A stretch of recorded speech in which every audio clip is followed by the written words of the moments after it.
Continuing on, Hectectica, thank you for a $2 super chat. Opinions on the OddityRCXI35 Pro frame and the AOS Cine35. Okay, let's check this SOB out. OddityRCXI35 Pro. Okay. Is it RCX135? What is the actual question?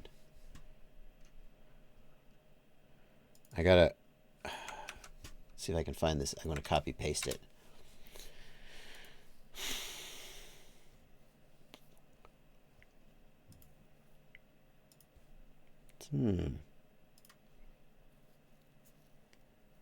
Professional cinematic frame.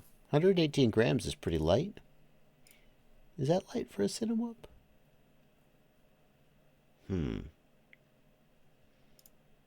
Can I see the frame?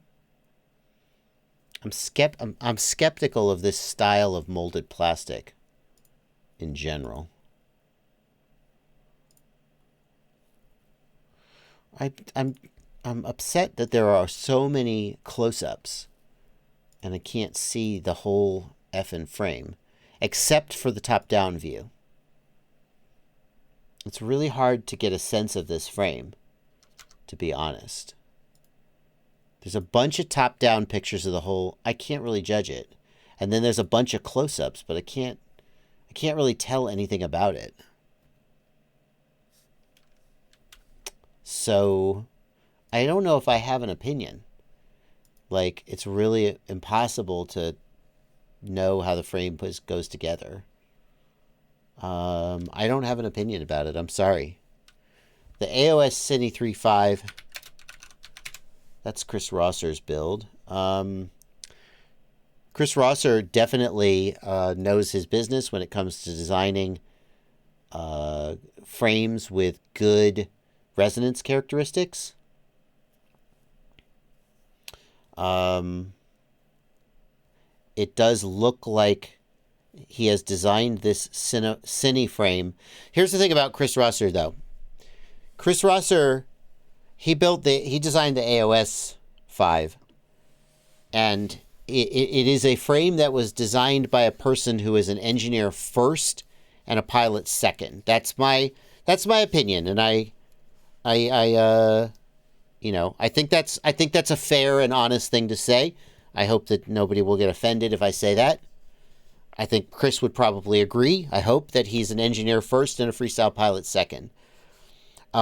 He might disagree that that's, with some of the criticism of the frame, but there are definitely people who look at the AOS frame and go, if you were more of a freestyle pilot first, then you would have made different decisions about the frame than you did.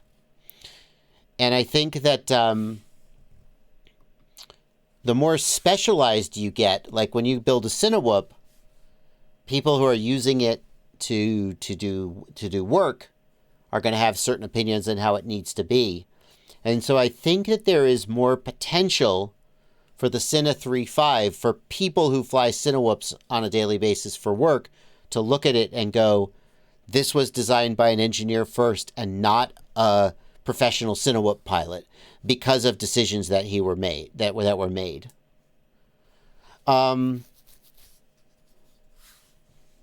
It certainly looks like he got a lot of the basics right. The pusher configuration is pretty standard these days. I think we can assume that the resonance characteristics are very good. That's what he does.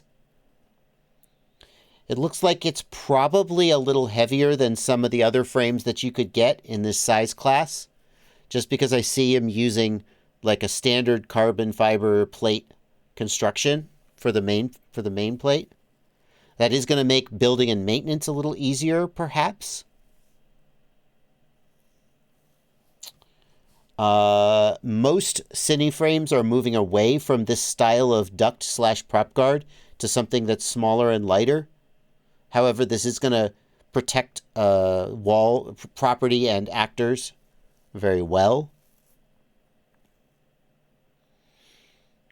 I think that for a casual user, it's probably a solid choice, and maybe for a pro user, it's a solid choice. But this is a different design than I see pros using. Pros are using stuff more like the GepRC Cinebot or Cinolog. You know, a little bit lighter, smaller, with a single prop guard and a plastic. And it's going to be way more durable than a plastic frame. That's certainly nice. In that respect, the fact that he built it like an engineer, I can actually agree with.